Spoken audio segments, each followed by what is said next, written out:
एक आदमी ने एक पेंटर को बुलाया अपने घर और अपनी नाव दिखाकर कहा कि इसको पेंट कर दो।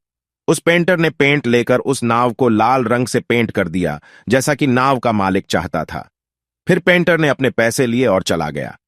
अगले दिन पेंटर के घर पर वह नाव का मालिक पहुंच गया और उसने एक बहुत बड़ी धनराशि का चेक दिया उस पेंटर को। अगले दिन पेंटर के घर पर वह नाव का मालिक पहुंच गया और उसने एक बहुत बड़ी धनराशि का चेक दिया उस पेंटर को। पेंटर भौंचक्का हो गया और पूछा, ये किस बात के इतने पैसे हैं?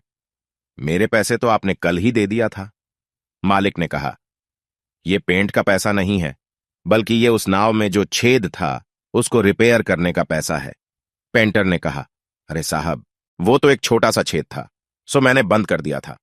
उस छोटे से छेद के लिए इतना पैसा मुझे ठीक नहीं लग रहा है।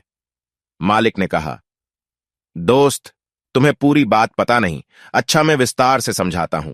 जब मैंने तुम्हें पेंट के लिए कहा तो जल्दबाजी में तुम्हें यह बताना भूल गया कि नाव में एक छेद है, उसको रिपेयर कर देना। और जब पेंट सूख गया तो मेरे दोनों बच्चे उस नाव को समुद्र में लेकर नौकायन के लिए निकल गए।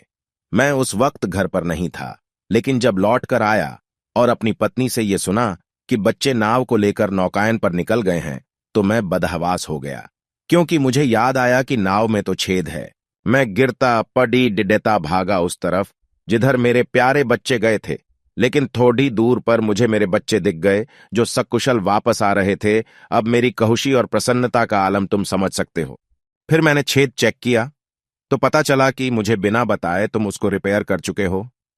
तो मेरे दोस्त, उस महान कार्य के लिए तो ये पैसे भी बहुत थोड़े हैं। मेरी औकात नहीं कि उस कार्य के बदले तुम्हें ठीक ठाक पैसे दे पाऊं। अतः मेरे दोस्त, तुम्हारा बहुत बहुत धन्यवाद।